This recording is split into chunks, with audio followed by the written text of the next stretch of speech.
Alors, on va commencer. Bonjour tout le monde. Bienvenue à ce 15e webinaire qui porte sur la transformation numérique des entreprises. On a lancé cette série de webinaires-là au mois de janvier dernier. On en a tenu 14 depuis ce temps-là sur différents sujets qui touchent au 4.0 puis à la numérisation ou en fait l'emprise du numérique dans les entreprises. Donc, moi, je me présente Simon Chamberlain de l'entreprise Brome Conseil. Dans la vie, donc, je réalise des plans numériques dans des entreprises. Je travaille principalement avec des PME de 15 à 500-600 employés. Je fais aussi de la sélection de systèmes, que ce soit en fait des systèmes ERP ou CRM. Le fait est que quand on réalise ces sélections de systèmes-là, il y a souvent une question de choix technologique qui se pose, notamment du cloud. Donc, une question qu'on se pose assez rapidement dans le processus de sélection de système, c'est est-ce qu'on va aller vers une technologie plus on-premise pour les logiciels qu'on va implanter ou on va aller vers une technologie vraiment cloud où on va considérer installer, avoir des solutions qui fonctionnent, qui sont exécutées depuis un nuage. Donc, dans cette optique-là, j'ai pensé réunir deux spécialistes de la question. J'ai avec moi Luc Paquet et Éric Perrault-Chamberlain. Bonjour, messieurs. Bonjour, bonjour. Bonjour. Au fond, les deux, on travaille avec des clientèles relativement différentes, mais ont une expertise vraiment intéressante au niveau du cloud pour nous. Et au fond, on a monté ce webinaire-là ensemble pour un peu démystifier le sujet de l'info nuagique dans la PME, de voir pourquoi on devrait l'adopter, qu'est-ce qui freine son adoption aussi, puis différents sujets autour de ça. Donc, sans plus tarder, je vais peut-être demander à vous deux de vous présenter. Éric, si tu peux commencer de ton côté, te présenter brièvement, puis après ça, ça sera à Luc de le faire. Oui, bonjour tout le monde. Donc, Éric Perrault-Chamberlain, je suis le nubophile.com et j'offre des services en consultation pour ce qui est des PME au niveau de la gestion de système, mise en place de systèmes de virtualisation et un peu de la réseautique de base. Mais à l'heure actuelle, j'occupe un emploi chez ShareWeb comme conseiller technique Premier Support, donc tout ce qui est soutien au niveau de Microsoft 365 et Microsoft Intune, permet de faire la gestion et le déploiement de configuration pour des appareils mobiles, iOS, Android et Windows. Et le cloud, je connais ça depuis plusieurs années et c'est un sujet, d'ailleurs, pourquoi je m'appelle le nubophile, c'est un sujet qui me passionne. Bon, super. Luc? Merci, Eric. J'ai appris avec Eric qu'est-ce que voulait dire nubophile en passant. Bonjour, mon nom est Luc Paquette. Je suis employé pour la firme de consultants Cofomo, firme de consultants qui a des bureaux à Montréal, Québec et Ottawa principalement. J'arrive du monde du gouvernement du Québec. J'étais celui-là qui est l'architecte derrière la pensée infonuagique du gouvernement du Québec. Ça m'a permis moi, j'en ai fait par moi-même, mais ça m'a permis de rencontrer les niveaux stratégiques dans les organismes du gouvernement du Québec. Donc, j'ai un discours pas trop technique, mais plus, bon, OK, pourquoi qu'on fait du cloud, pourquoi qu'on ne fait pas du cloud? Fait que ce que j'ai fait au gouvernement du Québec, une fois rendu dans le monde de la consultation, je continue ce dialogue-là avec les organismes. Présentement, j'ai 4 clients, 4 ministères très gros, où est-ce que je suis à un niveau exécutif. Donc, pourquoi qu'on fait du cloud? C'est quoi la gouvernance? Pourquoi que j'ai besoin de régler des aspects légaux, des aspects financiers? Fait que c'est ce que je vais apporter aujourd'hui dans nos discussions qu'on va avoir avec vous parce que c'est probablement que des enjeux que vous avez, même à un niveau plus petit, de petite entreprise ou de moyenne entreprise. Excellent. Merci. Donc, juste à titre d'information pour les gens, ce webinaire-là, on devrait être ensemble pour une durée d'1 heure environ. Là, on va terminer autour de midi. Je vous encourage, en fait, on vous encourage très fortement à poser vos questions. Je suis certain que vous en avez des centaines de questions. Il y a différentes façons de le faire. Vous pouvez utiliser le chat qui est en bas. Là. Ça, tout simplement, en fait, nous, on va voir les questions que vous posez là. Il y a aussi une section questions et réponses. Peut-être privilégier cette section-là parce que ça va être plus facile pour nous de faire le suivi des questions et des réponses qui sont posées. Ce webinaire-là va être enregistré, il va être rediffusé par la suite sur la chaîne YouTube de Brome Conseil. Donc, n'hésitez pas à vous abonner aussi à cette chaîne-là. On va aussi débuter avec un court sondage, donc on va lancer à l'instant même. On va vous donner 1 minute pour répondre à 2 questions. Donc, vous allez tous voir apparaître le sondage en ce moment. Donc, je vous demanderai juste simplement de répondre aux questions, puis par la suite, on va pouvoir commenter ces questions-là. En fait, les résultats du sondage. Donc, c'est des questions, en fait, vous avez un choix à faire parmi plusieurs réponses. C'est triste, on ne peut pas voter. C'est écrit, les animateurs et les conférenciers ne peuvent pas voter. Ah ben, tu serais en... J'aurais coché, je suis simplement curieux, moi. Exactement, Ouais, c'est ce que j'aurais coché moi aussi. Donc, en fait, les 2 questions qu'on pose, c'est on veut savoir un peu, pour mieux positionner notre audience, à quel stade vous êtes par rapport à l'info nuagique. C'est quoi votre relation avec l'info nuagique? Puis la deuxième, c'était en fait, quel a été pour vous le plus grand frein à l'adoption de l'info nuagique pour votre organisation? Donc, on va mettre fin au sondage, puis on va... en fait, la compilation des résultats est la suivante. Donc, à quel stade êtes-vous par rapport à l'info nuagique? 33% sont tout simplement curieux. 44% considèrent l'implanter dans les 6 prochains mois. Et 22% l'utilisent déjà et veulent aller plus loin. Quel a été pour vous le plus grand frein à l'adoption de l'info nuagique pour votre organisation? Le premier, en fait, à ex aequo, c'est la méconnaissance ou la complexité ou le manque d'expertise dans l'organisation, 44%. Un autre 44%, c'est l'aspect sécurité. Puis enfin, les coûts c'est 11%. Luc, peut-être je peux te laisser commenter un peu ces résultats-là. Ils ne sont pas surprenants. Sachez que vous n'êtes pas des extraterrestres ce matin. La plupart des organisations, petites, moyennes ou grosses, les gens que je rencontre dans mon quotidien, merci d'avoir mis à l'écran, c'est les gens qu'on rencontre dans notre quotidien, c'est exactement ce qu'on vit. Pour les gens qui disent, là, ça me fait toujours sourire, les gens qui disent « je suis simplement curieux », sachez que vous êtes en train de faire de l'info nuagique ce matin juste en participant avec nous à Zoom. Donc, la plupart des gens, ce que je m'aperçois, c'est qu'ils font de l'info nuagique sans jamais trop le savoir. Et il y en a, bien sûr, que dans leur organisation, bien, ils ont implanté l'info nuagique. Ça, c'est des choses qu'on voit, là. Ça commence toujours par des choses que Eric connaît très bien. Donc, Office 365 qui s'implante, un SurveyMonkey pour jaser avec nos collègues, un SharePoint pour l'intranet. Mais lorsque vient le temps d'aller jouer dans le cœur même de l'entreprise, oups, là, on voit plus de freins. Ouais, c'est-tu sécuritaire, le cloud? Ouais, mais mes équipes TI, puis moi-même, le gestionnaire, je ne connais pas ça. Je vais-tu me mêler? C'est-tu dangereux? C'est exactement ce que reflète le sondage ce matin. OK, excellent. Peut-être pour débuter, en fait, la discussion en ce moment, Eric, je peux peut-être te laisser expliquer brièvement c'est quoi l'info nuagique ou le cloud computing. De quoi qu'on parle aujourd'hui? Là? Ouais, de quoi qu'on parle? Absolument.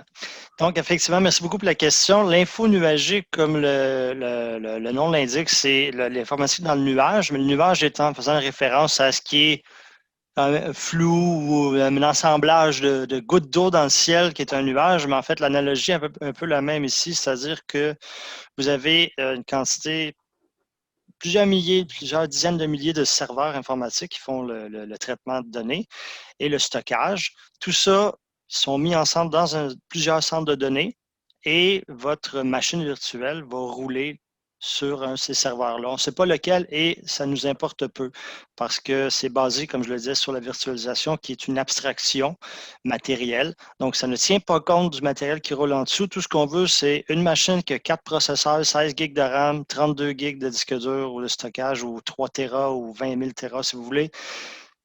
Vous avez l'espace que vous voulez, la capacité de calcul que vous voulez, la mémoire vive que vous voulez. Ça va en fonction des coûts que vous êtes prêt à payer. Mais tout ce que vous avez à vous soucier, c'est est-ce que j'ai les ressources pour faire le traitement de données que je veux? Je rajouterais, si vous me permettez, les gars, une analogie que j'avais adorée. C'est la même chose que quand vous écoutez de la musique à la maison. Vous mettez de la musique, elle est chez vous, vous avez le contrôle, vous pouvez mettre ce que vous voulez. Et l'info nuagique, c'est vous allumez la radio. On ne sait pas d'où ce que c'est. Il y a quelqu'un dans son sol, à quelque part, qui est l'animateur de radio, puis c'est lui qui nous envoie la musique. Au mieux, on a des demandes spéciales, puis on l'appelle, puis on est capable d'influencer ce qu'il est en train de faire. Fait que c'est comme dématérialisé. C'est plus quelque chose que vous avez accès physiquement à côté de vous, vos technologies. C'est plus la belle petite salle de serveur avec les petites lumières de Noël. C'est quelque chose à quelque part que quelqu'un le fait pour vous. OK, excellent. On a vu, moi, en fait, j'entends parler d'info nuagique depuis à peu près 15 ans. Je serais curieux, en fait, pour le bénéfice de notre audience, je serais curieux qu'on explique un peu c'est quoi les applications qu'on a vues dans le passé. Quel type d'utilisation qui est faite par les entreprises pour du cloud, puis c'est quoi qui s'en vient, là? Luc, si tu veux peut-être répondre à cette question-là. Parfait. Les débuts du cloud, vu du côté des fournisseurs info nuagiques, ça a été des services qu'eux ont eu besoin. Si on prend l'exemple de Amazon, ces gens-là avaient besoin de technologies qu'il n'y avait pas sur le marché. Ils ont inventé des choses et c'est devenu tellement intéressant pour eux qu'ils ont dit, bon, mais il y a des clients qui seraient peut-être intéressés. C'est de même que commencé la business de l'info nuagique, entre autres chez le géant Amazon. Dans les organisations, ça commence toujours par des choses subtiles, comme je mentionnais tantôt, l'arrivée de Office 365, Microsoft 365 maintenant, il faut que je m'habitue, des SurveyMonkey de ce monde, un petit doodle pour savoir ce qu'on fait le party de Noël cette année, puis est-ce que vous êtes disponible à telle date. C'est souvent comme ça que ça rentre. Et lorsque c'est les gens des TI qui le font rentrer, c'est pour leurs besoins à eux. Par exemple, ils ont besoin de stockage. Il y a une équipe qui a besoin de partager des documents. Bien, il y a un petit Dropbox qui a poussé. Ça, là, c'est ce qu'on a vu au début de l'info nuagique. Reculons de peut-être 5-6 ans. Ici au Québec, on peut reculer un petit peu plus loin pour ce qu'on voyait aux États-Unis. Mais pour répondre à ta question, où est-ce qu'on en est puis où est-ce qu'on s'en va? Bien là, c'est les beaux buzzwords. C'est l'intelligence artificielle, c'est des robots conversationnels, c'est des services de plus en plus complets. J'ai envie de dire aussi complexes, mais la complexité, c'est eux qui s'en occupent. Mais pour nous, les utilisateurs, je voyais encore la semaine passée, lors de la conférence de Microsoft, leur nuage Microsoft étant Azure, bien, ils ont des services reliés à la COVID. Ah, bon, bien, on peut mettre une caméra, puis elle va nous indiquer que les gens se promènent à 1,5 mètre de distance au lieu du 2 mètres. Bien, on implante ça en dedans d'une journée, on met les caméras et le service s'en occupe. Fait qu'on voit beaucoup apparaître des services, je dirais, hors normes.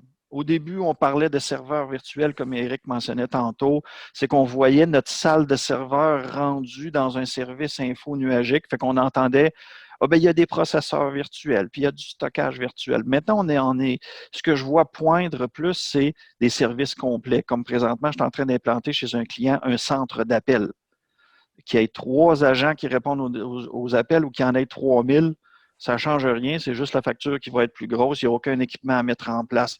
Fait que c'est du pré-marché, du clé en main de plus en plus, avec des belles petites options d'intelligence artificielle, d'analyse d'affaires, des choses comme ça. C'est ce que je vois dans le monde industriel, entre autres. Oui, j'ai des données, mais là, je vais commencer à faire parler mes données avec l'aide du BI et de l'intelligence artificielle pour pouvoir prédire une défaillance d'une machine, par exemple. C'est un peu vers ça que je vois les tendances. Là. Fait qu'on s'en va beaucoup plus vers des... alors que dans le passé, c'était des petits services très ponctuels, là, ça va vers des solutions plus complètes, plus... Oui, puis on se rapproche de la mission des organisations. Là. Si j'ai une ligne de production dans l'industriel, je veux qu'elle soit performante, je veux prédire les pannes, chose qui était possible quand un bon vieux ingénieur sur place connaissait les machines puis savait quand elle commençait à faire du bruit un peu, ça voulait dire qu'elle était en train de lâcher. Mais là, on y va plus prédictif. Une machine de tel type, selon le fournisseur, est supposée de fonctionner tant d'heures. Bien, selon la température, on peut déjà prévoir qu'elle est en train de devenir en panne avant même qu'elle tombe en panne. C'est des genres de choses qu'on peut voir. OK, excellent. On va peut-être sauter à la prochaine question. Nous, il nous reste 45 minutes ensemble, puis un rappel là, aux gens qui sont avec nous, n'hésitez pas à poser vos questions. Vous pouvez utiliser le chat ou les questions et réponses en bas, puis on va se faire un plaisir d'y répondre au fur et à mesure de notre discussion ou à la toute fin, là, dans les 10-15 dernières minutes. Éric, Pour toi, puis en fait, je vais vous inviter tous les deux à répondre. Là. Ça serait, selon vous, ça serait quoi? C'est quoi les principales raisons qui poussent les PME ou les entreprises d'ici à adopter le cloud dans le traitement, en fait, dans leur portefeuille de solutions? En fait, un des éléments importants que je vois par rapport au cloud, c'est sa flexibilité, contrôle des coûts et la question de la sécurité, contrairement à ce qu'on pense, c'est probablement plus sécuritaire encore un cloud, même public, que de l'avoir chez soi dans ses bureaux. Parce qu'au niveau de la sécurité, on pense souvent au piratage de données, mais il faut aussi penser à tout ce qui est disponibilité, intégrité des données et la confidentialité. Et tout ça, ces trois qualités-là dépendent d'un différent nombre de facteurs dont je ne vais pas m'étaler aujourd'hui là-dessus.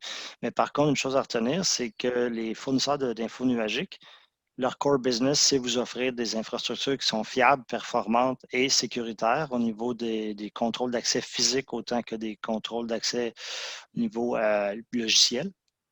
Et c'est leur job de faire ça. Donc, si eux se font pénétrer d'une certaine façon, ils vont fermer les portes, ils n'ont pas intérêt à faire ça. Donc, ils vont investir énormément d'argent sur l'entretien de leur équipement, la mise à jour et le contrôle de la sécurité. Donc, à ce niveau-là, je ne crois pas qu'il y a d'inquiétude à avoir.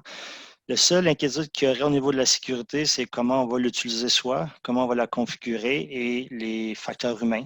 Le plus gros facteur aujourd'hui, c'est le social engineering, donc des gens qui se font passer pour d'autres et qui vont prendre des mots de passe ou des informations privilégiées, mais ça n'a rien à voir avec le cloud. Vous auriez l'ordinateur en dessous de vos bureaux. Si le mot de passe est facile à craquer et connecter sur Internet, vous allez vous faire avoir quand même. Donc, c'est plus comment on l'utilise que une question intrinsèque du cloud. Tu as mentionné que la flexibilité, c'était une des raisons qui poussait les Oui. organisations à l'adopter, de même que le contrôle des coûts. Peux-tu juste détailler un peu plus qu'est-ce que tu veux dire par là? Pourquoi? Oui, ben, je vais faire une analogie par rapport à une compagnie, par exemple, qui font une production, qui ont besoin, au niveau logistique, de distribuer leurs produits. Si, par exemple, une semaine, vous avez une grosse commande à sortir, vous avez besoin de 12 camions, tout le monde ferait affaire avec FedEx, mais prenez ici l'analogie où j'ai besoin d'avoir 12 camions pour faire la livraison la semaine prochaine. Je me retourne de base, j'ai un fournisseur qui me permet de louer les camions. Je les utilise, je les paye, je fais ma job. Et ensuite de ça, je les retourne et puis voilà, j'ai payé pour les 12 camions pour la période que j'ai eu besoin de ces camions-là. Le cloud computing, ça permet la même chose, c'est-à-dire que vous avez une quantité immense de ressources disponibles. Vous prenez ce que vous avez besoin selon vos besoins au moment où vous en avez besoin et puis vous le retournez, vous arrêtez de payer. C'est un peu aussi à ce niveau-là la flexibilité. Si vous aviez ça chez vous, avoir cette flexibilité-là, ça requiert de commander l'équipement, le mettre en place, trouver l'espace pour le mettre, le climatiser, fournir le courant, l'assurer, le configurer, le mettre en place et le décommissionner, le retourner. On ne peut pas le retourner au manufacturier, donc on est obligé de le vendre. Il y a des pertes là-dessus, il y a des coûts, c'est beaucoup moins flexible, c'est beaucoup plus long. Et ça va vous demander aussi une expertise intense que vous n'auriez pas et les ressources qu'une PME n'a probablement pas de toute façon. Donc, au niveau de cette flexibilité-là, c'est assez dur à battre. OK, puis au niveau des coûts maintenant? Au niveau des coûts, comme je le disais, c'est qu'on paye à l'usage. Donc, c'est sûr que si vous utilisez une machine à 100% de ses capacités, probablement qu'elle va vous coûter moins cher chez vous que sur le cloud, sauf que c'est rarement le cas. Et puis, généralement, quand on planifie de la ressource informatique, on va le prévoir sur peut-être un 4, 5, 10 ans. On va investir en conséquence. Donc, on va avoir une dépense en capital qui va être immédiate en fonction d'un besoin peut-être futur qu'on essaye d'évaluer le plus possible. Puis, généralement, c'est plutôt difficile. Donc, ça va marcher un peu par palier. On va mettre, mettons, un 100 000 d'un coup. On va essayer de faire le plus longtemps possible avec. Ça dépasse les capacités qu'on a. Oh, on va remettre un autre 100 000 pour le doubler. Mais pendant ce temps-là, le début, vous avez dépensé 100 000 vous n'utilisez pas toutes les capacités. Et si vous avez un pic dans vos besoins, ben, vous ne pouvez pas y répondre. Alors Ouais. que le cloud, vous pourriez. Par exemple, si la fin de semaine, vous avez beaucoup moins de demandes pour votre serveur web, votre serveur de peu importe de quoi, vous pouvez diminuer la capacité parce que vous n'avez pas besoin. Le lundi, hop, vous la remontez parce que vous en avez besoin. Donc, vous pouvez toujours répondre à vos besoins en minimisant les coûts le plus possible, en ayant le contrôle dessus. OK, excellent. J'ai un petit complément d'information là-dessus. je m'imagine un propriétaire de PME qui nous écoute ce matin et qui se dit, bon, ça a l'air bien beau leur affaire, c'est un trip techno et tout ça. Pourquoi moi j'investirais puis que je m'en irais là-dedans? J'ai Robert, qui est mon gars qui fait de l'informatique chez nous, puis de temps en temps, il met nos serveurs à jour, puis ça va bien. Je l'ai entendu d'une grosse compagnie. C'était pas un ministère, je l'ai entendu d'une grosse compagnie. J'ai posé la question directement. Pourquoi vous faites de l'info numérique? C'est quelqu'un qui en faisait beaucoup, là. C'était hot. Et la personne m'a répondu, pour survivre. Si je ne fais pas ça, ma business va se faire manger par la compétition. Fait qu'on a creusé la discussion, puis la personne me disait, il faut que je sois capable d'innover. Je me vire vers Robert, mon gars de TI, puis il me dit, excuse-moi, boss, là, je suis débordé, j'ai mis à jour Windows, j'ai mis à jour de mes bases de données. Mon disque dur me lâché en fin de semaine, il faut que j'aille en acheter un autre. C'est pas de l'agilité, ça. Ça ne permet pas à l'entreprise d'essayer des nouvelles choses. OK, le fournisseur infonuagique m'arrive avec comment bien alimenter ma ligne de production dans mon entreprise, comment mettre des caméras pour surveiller des choses. Je l'essaie. Ça m'a coûté 23$ ce mois-ci de l'essayer. Je n'ai pas aimé ça, je l'ai enlevé, je vais essayer son compétiteur. Donc, il est possible de faire beaucoup d'expérimentation. Capacité d'innover, finalement. Moi, c'est ça. Le mot que je souligne dans ma réponse, c'est l'innovation. Parce qu'une entreprise qui n'innove pas, va se faire manger par les autres. C'est très intéressant qu'un dirigeant d'entreprise ait eu ce discours-là. Écoute, honnêtement, ça, je ne l'ai pas vu, celle-là. Parce que je l'entendais dans les grandes théories de nos vendeurs d'infos nuagiques, mais précis comme ça, venant d'un dirigeant, j'ai pas eu quelque chose. OK. Je suggérerais qu'on passe à la prochaine question. En fait, c'est les freins, les freins à l'adoption de l'info nuagique. Puis là, je sais qu'on a eu une question qui a été adressée par Milvio Ramirez par rapport à la protection des renseignements personnels versus ça. Alors, Luc, peut-être que tu voudrais répondre à cette question-là aux freins, puis en même temps parler à l'aspect un peu, justement, de protection des renseignements personnels. Oui, parce que c'est un des freins. C'est vraiment un des freins, celui-là. C'est l'aspect légal, protéger mes données.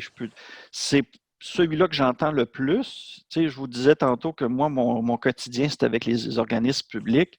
Vous comprendrez que le légal d'un dossier santé, j'ai-tu le droit d'aller mettre mes données santé, mes résultats de laboratoire chez le méchant Amazon ou le méchant Microsoft, c'est mon quotidien. J'ai eu la chance, puis vraiment c'est une chance incroyable, de travailler avec une dame au gouvernement du Québec. C'est une avocate spécialiste en technologie de l'information dans un contexte légal. On a développé, moi et elle, un argumentaire, on a fouillé, on a rencontré des gens, des avocats du monde privé aussi qui sont spécialistes en technologie de l'information. On a fait affaire avec une chaire de recherche légale et TI à Montréal, dans une université à Montréal. Fait qu'on a beaucoup de réponses à cette question-là. Le frein, c'est la méconnaissance. Puis je vais lancer une grande phrase là, qui va checker bien du monde. Il est légal de prendre des données nominatives puis de les mettre ailleurs qu'au Canada. C'est tout à fait légal. Est-ce que c'est la bonne chose à faire? Moi, j'ai envie de vous dire, c'est la gestion du risque. Si vos clients ont l'information que vous êtes rendu dans le cloud avec votre outil de suivi de gestion de clientèle, un CRM, ils vont peut-être être frileux de savoir que leur donnée est rendue ailleurs qu'au Canada.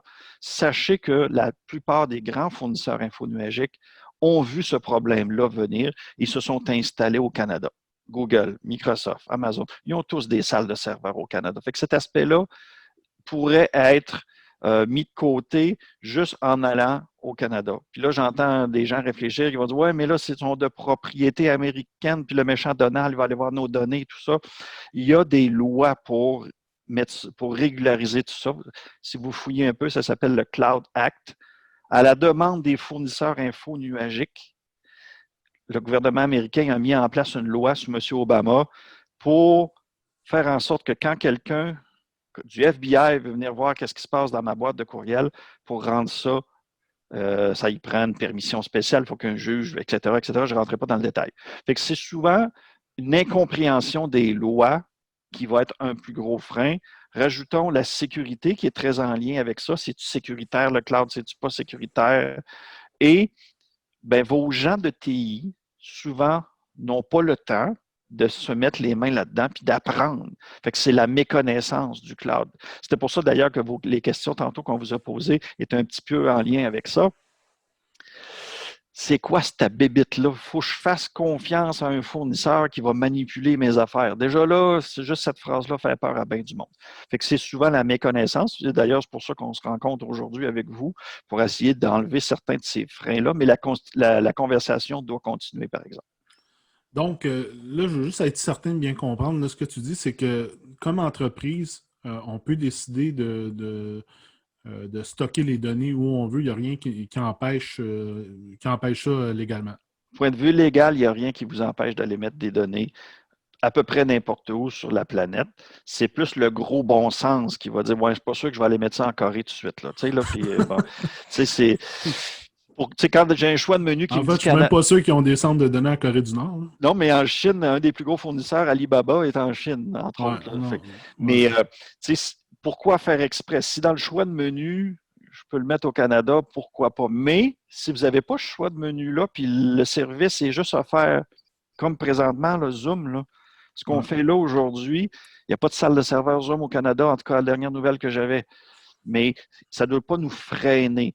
Allez-y avec des compagnies qui ont pignon sur rue, qui ont bonne réputation. Ce n'est pas Joe Sous-Sol qui s'est inventé fournisseur infonuagique. Là. Ça va déjà vous rassurer. Vous n'avez pas des forces, des avocats dans vos entreprises qui vont se taper toutes les sense agreements puis les aspects juridiques, d'où l'importance d'aller voir des fournisseurs reconnus dans l'industrie, entre autres.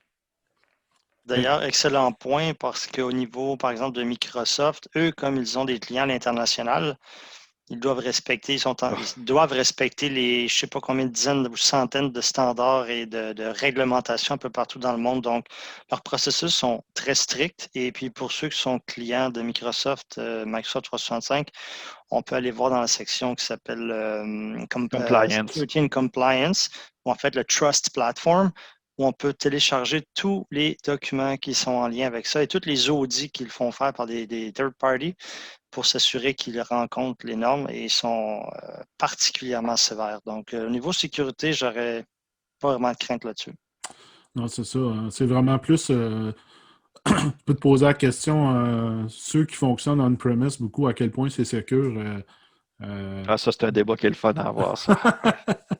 Ça, c'est en tout cas, on y reviendra. Au niveau des freins, au fond, est-ce qu'on a couvert un peu, je pense, l'ensemble des points? Est-ce qu'il y a quelque chose à ajouter là-dessus? Bien, si je vais vite, là, l'aspect méconnaissance, l'aspect légal qui rebute beaucoup de personnes, l'expertise, je ne sais pas de quoi que je parle, puis mes gens de TI n'ont pas l'air d'être capables de m'aider. Ouais. Et l'aspect sécurité, avec ça, là, c'est pas mal mon quotidien, puis je suis pas mal sûr que c'est le quotidien Eric aussi. Oui.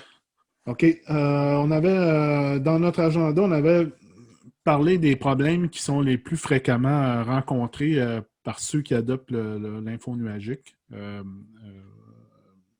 ne sais pas, Eric ou Luc, peut-être Luc, veux-tu détailler un peu ce que tu as vu, toi, ce que tu vois régulièrement?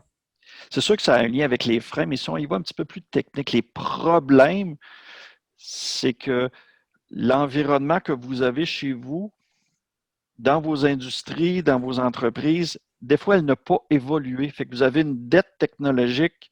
Je donne un exemple, et puis c'est le quotidien d'Éric, je suis convaincu. Lorsqu'on migre notre fameuse boîte de courriel qui traîne sur notre serveur, lorsqu'on la migre avec des outils info-nuagiques comme Microsoft 365, ça fait tellement longtemps qu'on ne s'en est pas occupé. On a juste mis le minimum, les patchs de sécurité et tout ça, mais le step pour se rendre, des fois, il est long puis il est lourd. Nos annuaires ne sont pas compatibles, des choses comme ça. Ça, c'est le quotidien que je vois aussi. Et toutes les peurs font en sorte que les gens ne vont pas nécessairement en info nuagique. La première chose que je dis à tous mes clients, on peut faire 22 réunions, mais ça ne changera jamais le fait qu'il n'y a rien de mieux que se mettre les mains dedans. Les fournisseurs infonuagiques ont des offres gratuites. Si je prends moi Amazon, je le connais un peu plus. Amazon, ça doit faire 10 ans que je suis dans Amazon. Je ne suis pas sûr que ça m'a coûté plus que 25$ à date. Parce que tous les ans, parce que l'offre gratuite dure un an, je change d'adresse de courriel, puis ça me donne un an de gratuité. Fait que là, je m'amuse, je connais tous les produits, je les branche ensemble. Donc, l'expérimentation coûte rien ou presque rien. Fait que moi, ce que je dis aux entreprises, aux gens TI, arrête d'avoir peur, saute dedans, puis Ouais. fais-en. Expérimente. Oui. Éric, as-tu quelque chose à ajouter là-dessus?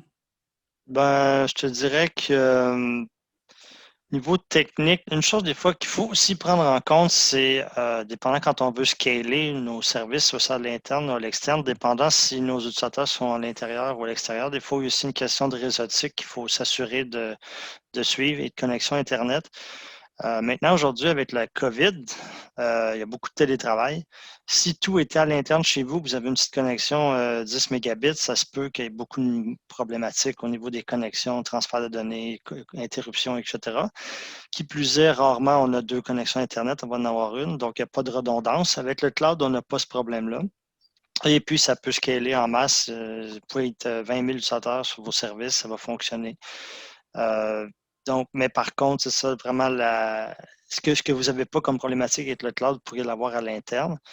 Mais c'est un élément important quand même à prendre en compte quand on migre vers des services sur le cloud. Même Microsoft a une documentation assez élaborée sur quels sont les prérequis pour se lancer dans le cloud. OK. Ça, on pourra y revenir. On l'a abordé un peu indirectement tantôt. Là. Il y a la question de la sécurité. En fait,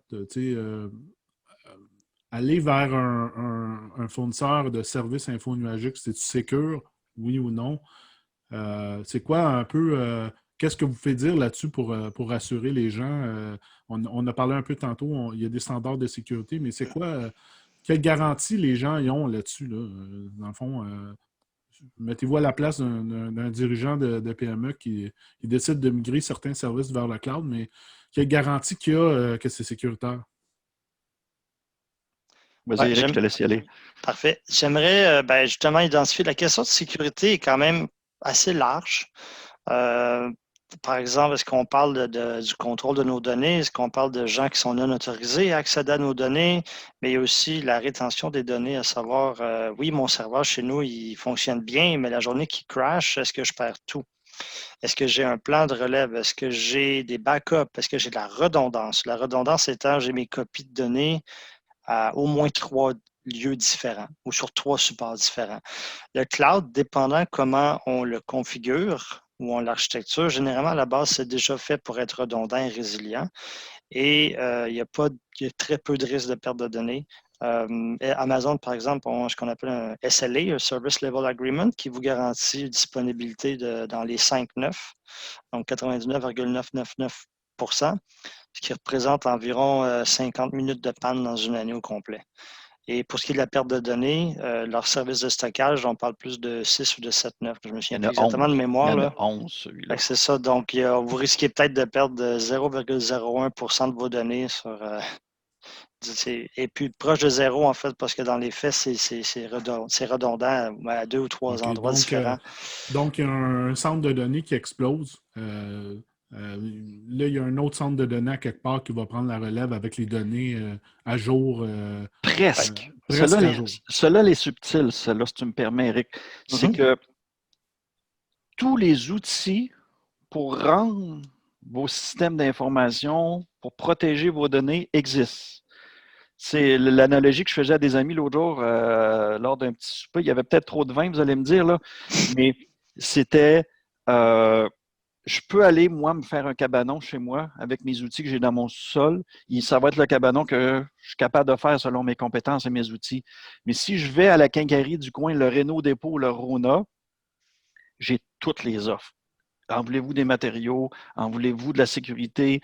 Et tout est là. Fait que l'info nuagique, c'est que le coffre à outils de services de sécurité est, j'ai envie de dire, infini. Là. À toutes les semaines, il en sort des nouveaux. Puis là, ils vont mettre l'intelligence artificielle là-dedans. Il y a plein de choses. C'est là que ça devient sécuritaire. Sauf que si l'architecte, la personne qui réfléchit et qui met ça en place, ne les utilise pas, ça ne sera pas plus sécuritaire. Fait que pour revenir à ton exemple parfait de relève, pardon, si moi, quand je dessine mon architecture, je ne pense pas à mettre de la relève dans une autre salle de serveur, mais il n'y aura pas de magie qui va arriver. Là. La salle de serveur de mon fournisseur est en panne, je tombe en panne. Exact. Ça va arriver, là. Mais si je veux un service qui ne tombe jamais en panne, si je veux un service que la confidentialité doit être énorme, j'ai les outils pour le faire. Fait que faites attention, tantôt un collègue à moi appelait ça de l'infomagie. Il n'y a pas de magie, mais il existe des outils pour rendre le tout beaucoup plus sécuritaire. Oui, puis ça s'applique en fait à toutes les technologies que vous utilisez, même si c'était sur place, ça serait la même problématique. Oui, oui. Donc, mais il y a quand même des normes. Hein. Je veux dire, il y a des standards de sécurité qui existent. Tu sais, Eric, t'en parlais un peu tantôt. Là, Microsoft donne une bonne visibilité là-dessus. Là. Tu sais, quand tu décides de déployer, une partie de tes activités dans un centre de données, ton fournisseur peut te dire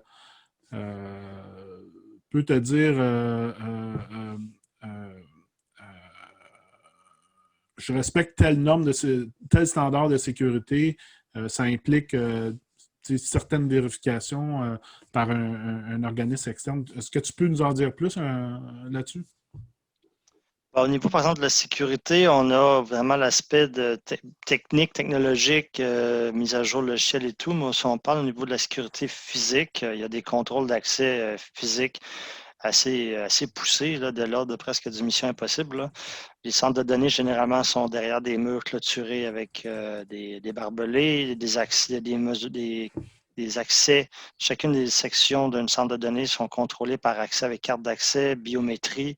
Et même dans les salles de serveurs, généralement, ils vont avoir aussi une ségrégation entre les différents racks de serveurs. Donc, et tous les gens qui ont accès doivent être accompagnés et doivent avoir aussi une raison valable. Et tout est monitoré, tout est calculé, tout le monde, on sait tout le temps qui est là. Donc, au niveau de l'imputabilité, ça serait dur de faire mieux. Évidemment, au niveau de le reste, au niveau de la sécurité, évidemment, ils vont s'assurer de toujours avoir des matériels à jour et les mises à jour de fait, et puis s'assurer que votre équipement va être fonctionnel. Et puis, l'intérêt de la virtualisation, c'est, comme je l'ai mentionné tantôt, on peut le faire rouler notre serveur à peu près n'importe où. On se fout complètement du matériel en dessous. Ça veut dire que si le disque dur est pour le lâcher, on déplace la machine virtuelle, on répare l'ordinateur et voilà, il est redevenu disponible. Vous n'avez rien vu. Donc ça, c'est au niveau de la sécurité, c'est un peu ça aussi pour garder les systèmes en place. C'est sûr que les pannes, il y en a aussi, mais il y a des mesures en place pour les éviter. Éviter les impacts sur vous, pardon, je devrais dire. Dans l'ensemble des normes, tu me disais, excuse-moi, tu me disais, Simon, que ta clientèle qui t'écoute souvent, c'est du monde du manufacturier. Si je dis le mot ISO, là, ces gens-là, ça doit les allumer quelque chose. C'est des standards ISO, vous savez plus que moi qu'est-ce que c'est.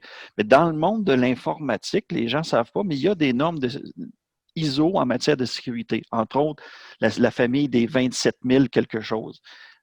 L'ensemble des fournisseurs infonuagiques sérieux ont toujours la gamme complète de certification ISO 27000. Puis il y en a une là-dedans qui est des fois, c'est le lieu physique, comme Éric mentionnait, des fois, c'est les procédures. Par exemple, si moi, je fais du support à clientèle avec mon fournisseur, puis j'ai à lui donner des droits. Peut-être je suis en train de lui donner mon mot de passe ou des accès ou des ci ou des ça, mais comment il gère ça, lui? Une fois que je lui ai donné cette information-là, il y a une norme ISO qui gère qu'est-ce que je fais avec l'information que je suis en train de te donner. Fait que, ayez pas peur, là. C'est pas fait par Microsoft, n'est pas celui-là qui s'audite lui-même, c'est fait par des tiers, comme Éric mentionnait tantôt. C'est pas fait par le beau-frère, là. C'est vraiment des entreprises. Pas fait par Robert non plus. Hein? C'est pas fait par Robert non plus. C'est des Ernst Young de ce monde, c'est des firmes qui ne vivent que pour ça. Fait qu'eux, ils ont leur réputation en jeu aussi. Ouais. Et vous avez accès aux rapports, aux résumés des rapports d'audit sur les sites Internet en passant. OK, excellent. Fait qu'il faut peut-être, dans le fond, si on se met à la place des gens qui veulent acheter ces services-là, ils doivent poser des questions. Tu sais, c'est quoi les normes de sécurité qu'ils respectent, puis comparer les offres d'un fournisseur à l'autre. Oui, puis sachez que c'est toujours Puis là, c'est là que le débat devient intéressant, surtout si on met Robert dans la salle, parce que Robert, il s'occupe des serveurs, puis tout est beau, lui. C'est, est-ce que de laisser ça chez moi, c'est plus sécuritaire que si je l'envoie en info nuagique? On entend les Desjardins qui ont des pertes de données, tout ça. C'est pas la même conversation. Ça aurait pu arriver en info nuagique. C'est des procédures à l'interne qui sont mal faites. C'est des outils qui n'ont pas été appliqués pour s'apercevoir que quelqu'un branche une clé USB. C'est des choses aussi basiques que ça. Okay. Exact. Okay? Ça fait que ça, il faut faire attention. Mais si je reviens à la grande question, c'est plus sécuritaire chez nous que pas chez nous, ben, je pense à mes grands-parents quand les banques sont arrivées. Ben, il y avait leur argent dans leur tiroir avec le bas de laine. Puis ils avaient tous peur des banques parce que là, ils vont partir avec mes sous. Mais est-ce que quelqu'un aujourd'hui fait confiance aux banques, malgré le fait qu'il arrive des pertes? Oui, on fait enfin. Ils ont des polices d'assurance, ils ont tout ce qu'il faut. Fait que c'est à peu près le même principe dans le monde de l'info nuagique. Super intéressant. Je crois qu'on est rendu à discuter un peu des mythes par rapport à l'info nuagique. Luc, est-ce que... Il n'y en a pas de mythe. Il n'y en a pas? Oh non, non, non. Ça fait 45 minutes qu'on parle de mythes. C'est ça qui est super intéressant. C'est les conversations que j'ai au quotidien. C'est pas sécuritaire. J'ai même, puis ça là, il faut que je la compte en anecdote.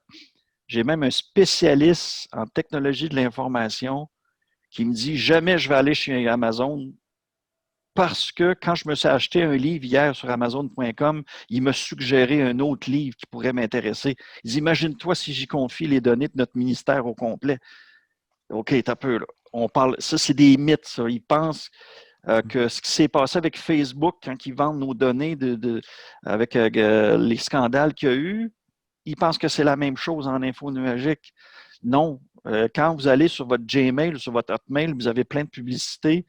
La raison pour laquelle vous avez plein de publicités, parce que c'est votre service, il ne coûte rien.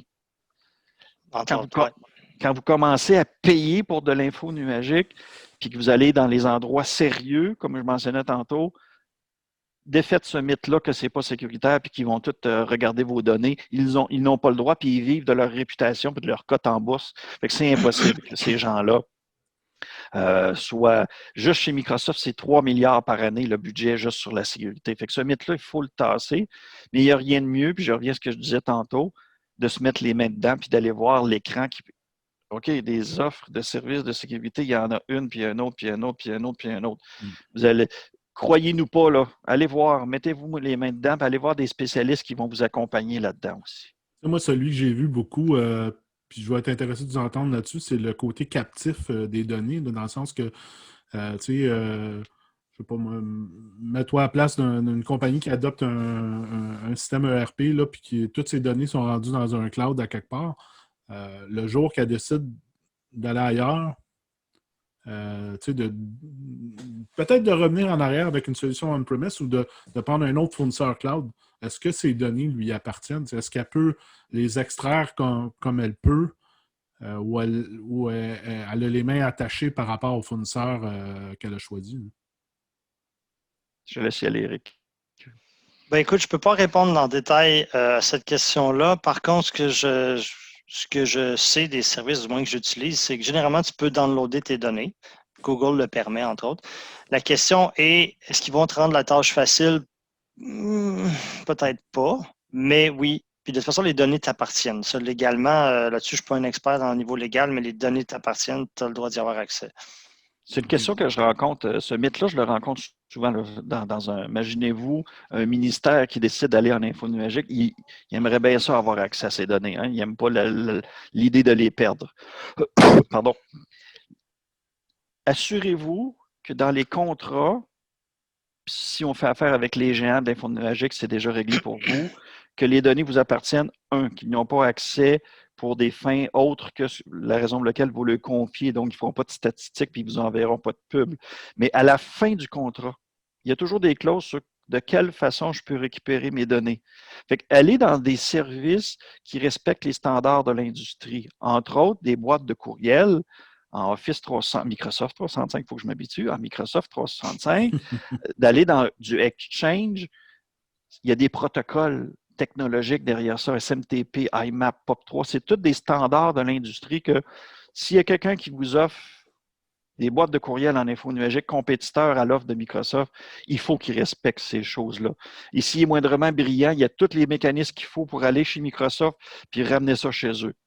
Mais si on confie des systèmes de mission, que j'appelle les systèmes plus proches de la réalité de vos organisations, les données de vos entreprises, votre propriété intellectuelle, choisissez des services où est-ce que les données vont toujours être récupérables. J'ai même déjà recommandé à un client, mets ta production puis tes données dans un fournisseur, mais mets tes backups dans un autre. Fait comme ça, si ce fournisseur-là, il devient méchant, il y a des mauvaises presses, il y a des poursuites, s'il fait faillite, n'importe quoi, bien, tes données, tu les as quand même dans l'autre fournisseur en backup, toujours possible de les exploiter. Ça, c'est un conseil que je donne aussi à mes clients. Excellent. Il nous reste quelques minutes. Le temps passe excessivement vite. Je vais inviter les gens à poser leurs questions, leurs réponses en utilisant le chat ou les questions-réponses. J'aimerais ça savoir de M. Ramirez, qui avait déjà posé sa question tantôt. Est-ce qu'on a bien répondu à votre question, M. Ramirez?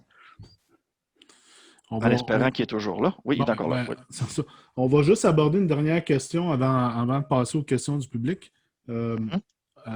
Puis, dans le fond, Éric, tu peux peut-être y répondre, à Luc, tu pourras compléter de ton côté. Quel conseil donnez-vous à quelqu'un, un dirigeant de PME ou d'organisation qui considère adopter l'info nuagique? Par où commencer? C'est quoi les questions qu'il devrait se poser? Puis les choix qu'il devra faire? Ben, les premières questions à se poser, c'est toujours quel besoin j'essaie de répondre et quelle est la situation actuelle par rapport à mes services, c'est quoi les problématiques que je rencontre le plus souvent et c'est quoi les bons coûts aussi par rapport aux services que j'utilise présentement. Par la suite, ça va être plus facile de faire un comparatif entre ce que le fournisseur va nous offrir. Est-ce qu'il va répondre aux besoins au niveau de la sécurité? Est-ce qu'il va répondre aux besoins à la question, je peux récupérer mes données, par exemple? Est-ce qu'il va réussir à me fournir le service tel que, au moins minimalement comme je l'ai maintenant? Est-ce que je vais répondre à mes besoins? Et aussi, idéalement, s'il répond aux besoins qu'on a identifiés auxquels notre service actuel ne répond pas. Donc, c'est de faire ce match-là pour une vue d'analyse par rapport aux besoins actuels, ceux qu'on pense avoir besoin du moins à court, moyen terme, et ce que le fournisseur de service peut nous proposer. Ensuite, comme Luc l'a mentionné, il y a toujours des offres gratuites pour tester. Je dirais tester. Ça peut avoir l'air d'une perte de temps, mais je ne crois pas que c'en est une parce que vous allez avoir une bonne idée du fournisseur de service. Vous allez avoir moins des données sensibles sur quand je dis sensible, ce n'est pas confidentiel, mais je veux dire, ça va avoir des données tangibles, plutôt, devrais-je dire, à savoir si ce fournisseur de service-là répond à vos besoins et faire une prise de décision qui va être informée. Et puis aussi, sinon, aller chercher les ressources expertes pour poser vos questions. Il y a les COFOMO de ce monde, des compagnies, autres consultants qui peuvent répondre à vos questions puis vous aider à faire cette analyse de besoin-là. C'est beau tester, mais lancez-vous pas non plus à l'aveugle parce que ça pourrait être du temps perdu. Parce que si on fait une mauvaise sélection de services, puis qu'après ça, il faut se retirer, ça va rajouter du temps et des coûts là-dessus. Donc, partir de ces besoins, connaître les problématiques qu'on a aujourd'hui, faire une analyse des fournisseurs de services qui vont le mieux répondre à nos besoins, puis d'avoir un budget aussi. Et pas prendre nécessairement le moins cher juste pour le moins cher, parce que considérer qu'il peut y avoir des coûts cachés au niveau du maintien ou de la formation des gens ou l'interconnectivité entre certains services qui ne fonctionnent pas bien, qui impliquent faire des manipulations manuelles, qui rajoutent des erreurs dans le système, ça vaut peut-être la peine de payer un peu plus cher d'avoir quelque chose qui s'automatise bien, qui est standardisé, qui fonctionne avec les autres services, parce que généralement, on a plusieurs services interconnectés. L'info nuagique a apporté plein d'avantages, mais aussi cette notion-là, c'est qu'il faut que les systèmes se parlent entre eux aussi. Éviter les interactions, les manipulations et les erreurs humaines. Puis réviser aussi vos procédures pour s'assurer que les gens, quand ils utilisent un mot de passe, c'est pas ma password 1, 2, 3. Hein, c'est évident, mais on en voit encore de ça. Puis ça, c'est le plus gros risque par rapport à la sécurité. OK. Luc, merci, oui. Éric. Luc, est-ce que tu veux ajouter quelque chose sur ce point-là? J'adore la réponse d'Éric. Je rajouterais aussi, juste en amont, pourquoi vous voulez faire du cloud? Pourquoi tu ne demandes pas à Robert? Pauvre lui. Bien occupé, Robert, c'est ça. C'est ça. C'est Votre organisation, votre petite, moyenne entreprise, pourquoi qu'elle veut faire du cloud aujourd'hui? Je vous disais tantôt l'anecdote qu'il y a quelqu'un qui m'a déjà répondu pour survivre. Est-ce que c'est vraiment pour ça? C'est-tu pour innover? C'est pour aller voir d'autres choses? Ma ligne de production, j'aimerais y faire gagner 5 de gain en efficacité. Ayez un objectif hyper clair. Et là, vous avez sûrement déjà entendu tous les mots sexy qui sont à la mode, le DevOps, puis l'agilité, puis le ci, puis le ça. Bien, il y a des choses à retirer là-dedans dans les contextes infonuagiques. Commencez petit. Ne voyez pas un projet que vous allez livrer quelque chose dans 2 ans, puis là, ça va être le méga système qui va tout répondre à vos besoins. Prenez un petit outil infonuagique, prenez-en un deuxième, mettez ça ensemble, puis est-ce que ça répond à une partie de votre besoin? À partir de là, bon, on a fait de l'expérimentation, on regarde la facture, on avait prévu 22$ par mois, on est tombé pile, c'est à 23,5, on est correct, on fait un autre petit pas. Ça, c'est le meilleur conseil que je peux vous donner. Commencez petit. Je vous dis ce que moi j'ai fait. J'ai commencé dans la maison chez moi, des petits services, je mettais ça en place, j'ai mon stockage de mes photos à quelque part, j'ai ma musique ailleurs, la lampe à côté de moi, elle s'allume selon la météo. Ah, c'est quoi ça? Ben, je me suis mis à faire de l'info nuagique tranquillement comme ça. Bien comprendre vos besoins. Ça, c'est le message qu'Éric passait tantôt. Vous ne vous en sortez pas parce que sinon, vous allez vous éparpiller. Super intéressant. Voilà, ben on a conclu la section des échanges. Donc, je vais inviter les gens à lancer vos questions, vos interrogations. N'hésitez pas, là, on a encore pour quelques minutes Éric puis Luc avec nous. Fait que utilisez le chat si vous voulez ou les questions et réponses, puis on va se faire un plaisir d'y répondre au mieux, au meilleur de nos connaissances. C'est là qu'il faut que tu dises qu'il y a 1000$ par question posée, c'est ça? On fait tirer un forfait d'1 an chez Amazon. Il est déjà gratuit, c'est facile. C'est un bon. Oui, pour ça, la plupart des services de base, effectivement. Puis ils en conçoivent une quantité industrielle. Depuis le temps que j'ai commencé jusqu'à aujourd'hui, je pense qu'il doit y avoir quadruplé la quantité de services disponibles. En attendant que les questions rentrent et tout ça, j'ai de quoi que je voudrais vous mentionner aussi aux gens qui sont là. Mm-hmm. Quelque chose qui est spécial en infonuagique, c'est que les prix baissent. Je vous disais tantôt que je travaille beaucoup dans ce ainsi qu'un client pour implanter son centre d'appel. On fait un beau petit budget, on met ça dans Excel. Bien, cette semaine, le coût des appels a baissé de 63 %. Pas 22, là, 63 %. Ça a fait du bien à ma feuille Excel, puis le client est drôlement content. Le stockage, c'est infiniment vers le bas. Ça n'arrête pas. Il y a des services qu'on parle de stockage à 1$ du terabyte. C'est par mois, ça ne coûte rien. Fait que ça, c'est un des avantages, entre autres, d'aller en infonuagique. Les coûts baissent. Il faut aussi bien se positionner. Des fois, c'est pas super clair. Les prix sont garantis combien de temps parce que ça peut varier aussi. Oui. Souvent, c'est des prix au mois, puis tu as une entente, puis bon, ils vont garantir ton prix pour 1 an ou 24 mois, mais après ça, pouf, tu montes, oui. Tu montes à un autre plafond, puis tu as moins de garantie sur le prix que tu vas avoir par la suite. J'ai pas vu ça souvent, en tout cas, à ce niveau-là, là, mais...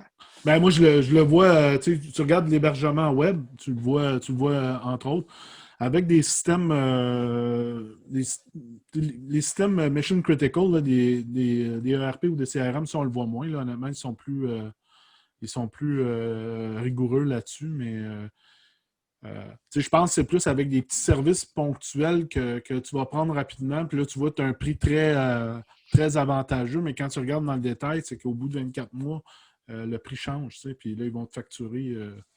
Oui, GoDaddy fonctionne un peu de même. Hein? On a une question, messieurs? Oui. Donc, maintenant convaincu à l'utilisation de l'info nuagique, c'est Sébastien Gagnon qui la pose. Est-ce qu'il y a des formations ou des webinaires sur l'architecture du site? Qu'est-ce que vous entendez par architecture du site? C'est ça qui m'intrigue de votre question. Parce que est-ce qu'il y a des webinaires, de la formation sur l'info nuagique? C'est infini. Vous prenez un fournisseur, vous rentrez dans leur site Internet, vous avez une tonne, mais vraiment, il y en a beaucoup, là. Oui, mais as-tu dans le fond, sa question, je pense, c'est est-ce qu'il y a des formations qui sont données par certains instituts technologiques ou des universités ou des cégeps par rapport au cloud ou ça se trouve. Oui, Tu sais, oui, il y a des formations académiques, ça existe. Oui, oui, ça, il y en a. J'ai envie de vous dire, allez voir ce qui existe gratuit sur Internet avant de faire des choses formelles comme ça. Je ne suis pas sûr que. Il y a des belles choses, en tout cas, sur l'info, dans le monde de la gratuité. Il y a des firmes spécialisées en formation aussi. Mais ce qui m'intrigue, c'est la partie de votre question sur l'architecture du site. Dans notre réseau, nous utilisons des dossiers, des sous-dossiers. J'essaie de deviner votre question parce que je n'ai eu une cette semaine qui ressemblait à ça. Vous êtes, je pense, en train de nous parler de OneDrive et les dossiers qu'on a sur un lecteur partagé sur un serveur. Ça se peut-tu que vous êtes en train de nous parler de ça? Es-tu en mesure, M. Simon, de donner la caméra et l'audio aux gens? ben là, il dit en plein ça. En plein ça. Ouais. Ah, OK, parfait. C'est moi qui gagne le 1000$, trop tard. Puis là, Éric, tu es le champion là-dedans, mais je veux juste donner une petite réponse, puis tu embarqueras pour la suite. L'arrivée dans Microsoft 365 pour une organisation change bien des choses. Vous êtes parti d'un beau petit lecteur réseau P2 d'équipe avec votre lecteur U2, puis votre mes documents. Puis là, vous arrivez avec le monde de OneDrive, SharePoint en ligne, etc. Il y a une tonne de formation là-dessus. Il y a des belles pratiques. Il y a des règles du pouce bien, bien simples. La mienne, c'est si c'est pour moi, je le laisse sur mon OneDrive personnel. Si je travaille avec quelques coéquipiers, je me fais une équipe dans Teams. Puis quand le document est fini, je le mets dans SharePoint pour diffusion. Éric, je te laisse compléter. Oui, bien en fait, si on prend l'exemple de OneDrive, qu'on connaît pas mal tous, effectivement, on a une section privée, mais OneDrive, derrière ça, le stockage est dans SharePoint. Et les architectures de dossiers qu'on crée vont se répliquer sur SharePoint et sur tous les autres utilisateurs qui ont décidé de s'abonner. On appelle ça s'abonner, mais je trouve que le terme n'est pas très bon. On peut télécharger, en fait, avec OneDrive, la structure qu'on a montée en place pour les documents, puis ça va se refléter partout sur les machines. Oui, les outils de migration font un copier-coller de votre. Je vois dans la question les dossiers, les sous-dossiers, ça fait exactement la même chose. C'est ça. Mais il y a aussi la question par rapport à l'info nuagique, parce que la question est bonne, mais est large aussi. Dans l'info nuagique, on a mentionné tous les services, les CRM, tout ce qu'on appelle les software as a service. On a des platforms as a service, puis on a de l'infrastructure as a service. Donc, par exemple, Microsoft, AWS et même Google offrent une panoplie de ces éléments-là. Google, Gmail, c'est un software as a service. Platform as a service, ça serait plus, comme je dirais, Mailgun, qui est un service qui permet d'envoyer des courriels automatisés avec de la programmation. Et AWS, avec toutes ces machines virtuelles, ces stockages qui sont stockage brut, là, si je peux dire, ben, c'est de l'infrastructure. Donc, tout ce que vous allez avoir appris au niveau de la gestion de l'infrastructure, montage par exemple, d'un point NFS pour un montage de stockage réseau sur Linux, sur le cloud, c'est toutes les connaissances que vous avez qui sont transférables. Mais par rapport à si on parle de OneDrive et compagnie comme ça, bien, effectivement, ce que ça fait, c'est que ça va répliquer la structure qui est sur votre ordinateur sur les autres machines qui sont connectées. Est-ce qu'on a d'autres questions pour Éric ou Luc? Si on n'en a pas, on va mettre fin au webinaire dans les prochaines, dans la prochaine minute. Peut-être juste en terminant, messieurs, si on veut vous rejoindre, Luc, en fait, tu as eu l'ingéniosité de mettre ça dans ton fond d'écran. Je vous invite facilement, là, je me suis lancé cette année dans le monde du blog. Puis j'ai été original, je pense, luc.cloud. Je vous invite à aller là. D'ailleurs, aujourd'hui ou demain, je vais mettre en ligne quelque chose, une série d'articles. Ça sera la première d'une série sur le monde de la sécurité. Puis j'ai aussi mes coordonnées professionnelles aussi, si vous voulez rentrer en contact avec moi. Éric, de ton côté? On peut m'écrire à eric@lenubophile.com. Bon, excellent. Ben, écoutez, merci messieurs. C'était une heure qui s'est passée très rapidement. C'était vraiment intéressant. Puis j'espère que les gens qui sont avec nous ont apprécié. C'est plate, il nous restait d'autres 1000 $ à donner, mais on en a pas. On va y garder pour la prochaine fois. Excellent. Donc, juste un rappel que en fait, cette vidéo-là va être disponible en rediffusion sur YouTube. Vous pouvez aussi vous abonner. Pour ceux qui vont l'écouter en différé, vous pouvez vous abonner en utilisant le bouton d'abonnement sur YouTube. Vous pouvez ainsi vous abonner à notre chaîne YouTube et aussi aux notifications. Alors voilà. Donc, je vous souhaite à tous une bonne journée. Soyez des nôtres pour un prochain webinaire. On prépare une autre série sur des sujets tout aussi intéressants qui concernent l'emprise en fait du numérique dans la PME. Merci, Excellent. Merci Simon de l'invitation d'avoir participé. C'était très drôlement intéressant. Merci Eric. Ça me fait plaisir de t'avoir rencontré. Au plaisir, de même. Au plaisir. Bye bye, bonne journée à tous. Merci, bye bye.